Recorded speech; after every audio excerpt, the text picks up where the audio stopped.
मैंने तुम्हें हरा भी दिया तो क्या हो जाएगा, समय तो नष्ट होगा।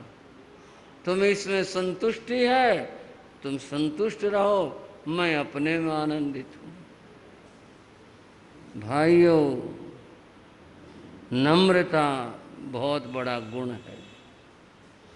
अहंकार बहुत बड़ा दुर्गुण है।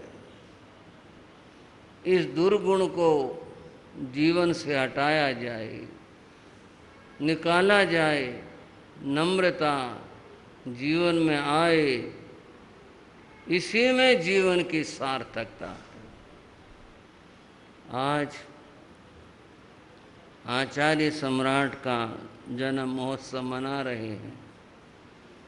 यूं तो उनके जीवन से सीखने के लिए बहुत सारी बातें हैं, परंतु मैं सोचता हूँ और बातें, गुण जो हैं वो तो हैं। अगर यही एक सीख लिया जाए कि अहंकार नहीं करना, तो मेरा तो सोचना है केवल जन्म महोत्सव नहीं, अगर ये अपना पाए, कोई अपना ले, आप मैं कोई भी, समझ लो उसने तो आचार्य सम्राट को प्राप्ति कर लिया, उनको पा ही लिया, अगर ये गुण जीवन के अंदर आ जाए। बंधुओं, महापुरुषों की बहुत बातें होती हैं और उन सब की चर्चाओं के लिए एक बड़े समय की अपेक्षा होती है। दूसरी थोड़ी बात और करना चाहूँगा कि आज स्वतंत्रता दिवस है। हमारे दो राष्ट्रीय पर्व हैं, एक स्वतंत्रता दिवस और एक गणतंत्र दिवस। भारत को 15 अगस्त सन 1947 को स्वतंत्रता, आज़ादी प्राप्त हुई थी। तो ये स्वतंत्रता दिवस इस उपलक्ष्य में और इस दिन मनाया जाता है। बंधुओं, गणतंत्र दिवस, स्वतंत्रता दिवस के बाद में जब भारत का संविधान बना और वो लागू किया गया, भारतीय संविधान, तो वह 26 जनवरी सन 49 का दिन था। तब उसको गणतंत्र दिवस के रूप में मनाया जाता है। आज है स्वतंत्रता दिवस। बंधुओं, ये जो स्वतंत्रता हमें प्राप्त हुई, मिली, ये ऐसे ही प्राप्त नहीं हो गई। इसका तो एक बहुत बड़ा इतिहास है और वो इतिहास स्कूलों में पढ़ाया जाता है, आपने भी पढ़ा होगा। स्वतंत्रता हमें मिली, इससे पहले हम परतंत्र थे। अपने ही घर में, अपने ही देश में हम परतंत्र थे। और कब से थे? ये परतंत्रता लंबे समय से चली आ रही थी। पीछे इतिहास उलट कर देखें तो 1000 वर्ष पहले ये भारत जब स्वतंत्र था तो इसको सोने की चिड़िया कहा जाता था, और ये था भी ऐसा। यहाँ प्रभुत रूप से समृद्धि थी। धन वैभव, पदार्थ, खाना पीना, दूध घी, ये सब इस देश के अंदर प्रभूत रूप से थे। लोग कहते हैं कि घी और दूध की तो ये नदियां बहती थी, यानी इतना प्रचुर था, ये सब लोग सुख से रहते थे। ये देश परतंत्र क्यों हुआ, उसका क्या कारण बना? विदेशी आक्रांताओं ने आक्रमण किए और यहाँ से बहुत लूट लूट कर ले गए, पर इसके साथ में परतंत्र होने का जो कारण है, वो कारण है आपसी फूट। क्या कहा भाइयों मैंने? देश के परतंत्रता का कारण आपसी फूट।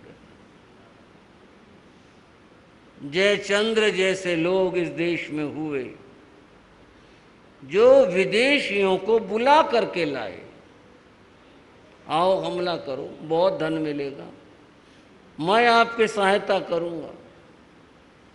इस तरह से आपसी फूट के कारण, एक दूसरे को नीचा दिखाने के भाव से, एक दूसरे को गिराने का जो भाव है, इससे यह देश परतंत्र हुआ। और ये भावनाएं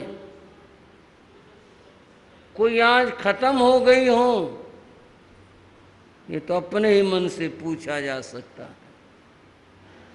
कुछ ऐसी मनोवृत्ति मनो के अंदर पनप रही है, दूसरा आगे बढ़ता हो अच्छा नहीं लगता,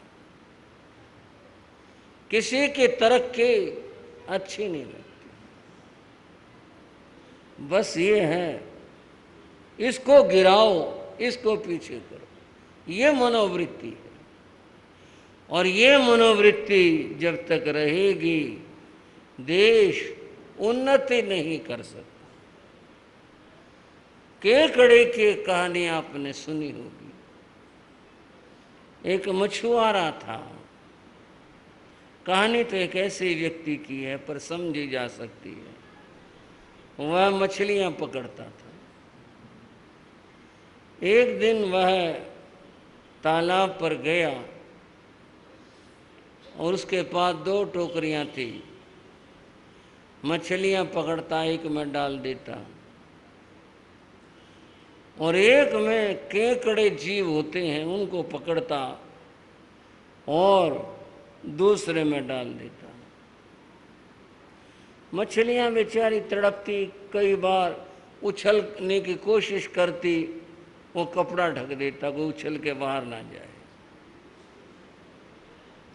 जिस टोकरे में उसने केकड़े इकट्ठे किए थे उसको नहीं ढका। एक आदमी आया और बोला, क्यों भाई मछुआरे? बोला हाँ, तूने मछलियों का टोकरा ढक दिया। अरे केकड़े ये देख निकलने की कोशिश कर रहे हैं, ये तूने ढके नहीं। बोला केकड़ों को ढकने की जरूरत नहीं है। बोले क्यों? बोले इनकी एक खास बात है, एक केकड़ा ऊपर चढ़ेगा, दूसरा पीछे आएगा, उसकी टांग पकड़ लेगा और उसको नीचे गिरा लेगा। बोले एक नहीं निकले, सारे जिंदा हैं ये, पर बाहर नहीं निकल सकता। इनका स्वभाव है कि दूसरे की टांग पकड़ करके नीचे गिराना। बोले कहीं नहीं जाएंगे, एक नहीं बाहर निकलेगा। इसको केकड़ा वृत्ति ही कहते हैं। बंधुओं, देश की स्थिति कुछ ऐसी ही है कि दूसरे की उन्नति देश में कोई कर रहा हो अच्छी नहीं लगती, गिराने की कोशिश करते हैं। स्वतंत्रता की मैं बात कह रहा था, परतंत्र होने का कारण इस देश का केकड़ा वृत्ति थी कि दूसरे को गिराया जाए, और इसीलिए देश परतंत्र हुआ। कितने लंबे समय तक यह देश परतंत्र रहा, कितने सारे दुख उठाए इस देशवासियों ने, ये सब होता रहा। और बंधुओं, समय के करवट अंग्रेज इस देश के अंदर आए, और अंग्रेज आए, कैसे आए, किस तरह से आए? सन 1761 में लॉर्ड क्लाइव नाम का एक व्यक्ति जो व्यापार एक कंपनी में आया था, वह बंगाल में रह गया था, और उसने जोड़ तोड़ करके राजनीति पैठ बना करके, और वह बंगाल के अंदर जम गया और वहाँ का गवर्नर बन बैठा। धीरे धीरे उस कंपनी ने, ईस्ट इंडिया कंपनी ने, अपने पांव फैलाए, करते करते एक दिन पूरे देश के ऊपर छा गए, और ये देश अंग्रेजों के का गुलाम हो गया। कितने कष्ट सहे इस देशवासियों ने, अंग्रेजों से बड़ा पीड़ाजनक और दर्दनाक इतिहास है। उन्होंने कैसे कुचला, कैसे दुख दिए इस देशवासियों को। लोग उस इतिहास को मैं कहता हूँ अवश्य पढ़ो, ताकि पता चले हमारे ऊपर कैसे कैसे जुल्म हुए और कैसे कैसे समय बीता। भाइयों, स्वतंत्रता का मूल समझो, कितनी मुश्किलों से ये प्राप्त हुई है, कितने दुख उठा करके हुई। कलकत्ता की घटना, तब सड़क की क्या व्यवस्था थी? बीच में सड़क का हिस्सा जिस पर निशान हुआ करता था, वो केवल अंग्रेजों के लिए था। दाएं बाएं आने जाने वाले जाओ, बीच में कोई हिंदुस्तानी पांव नहीं रख सकता।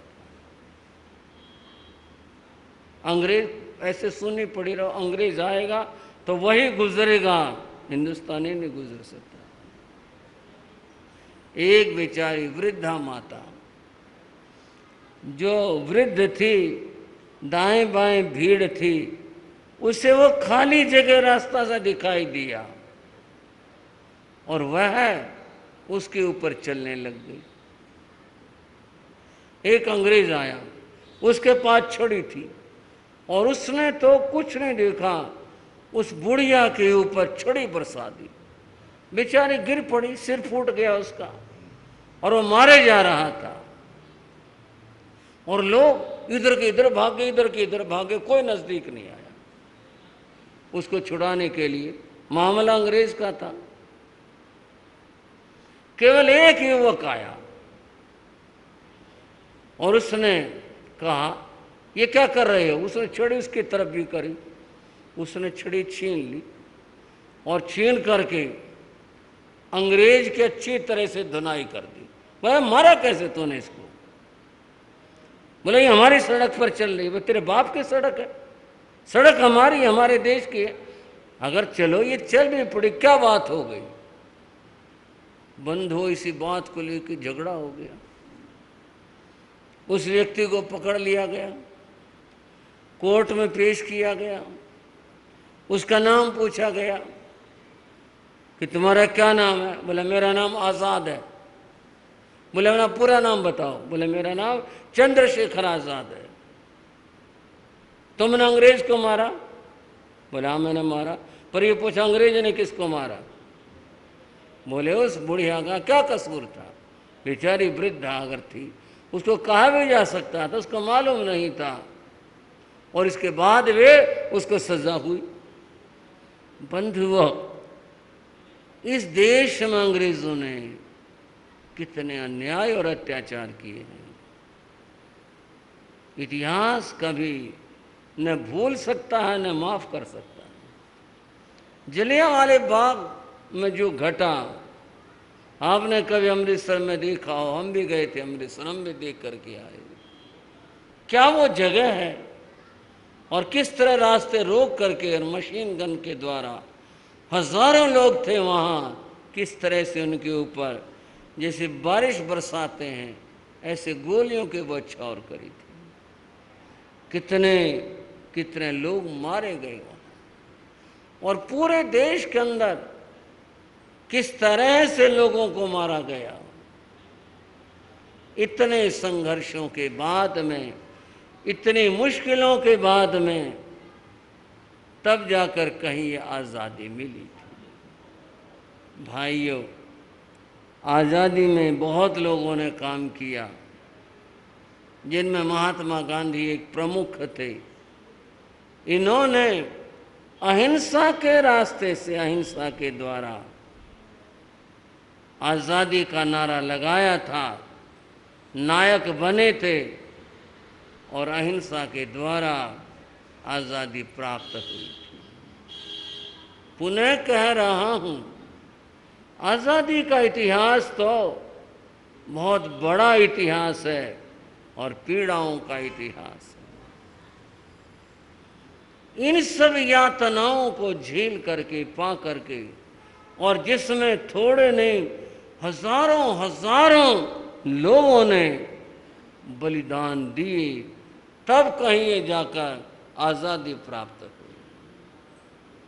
इस आज़ादी के संघर्ष में कोई एक वर्ग नहीं, सब लोग लगे थे। इसमें हिंदू थे, मुसलमान थे, इसमें जैन लोग थे, सिख थे, और सब थे।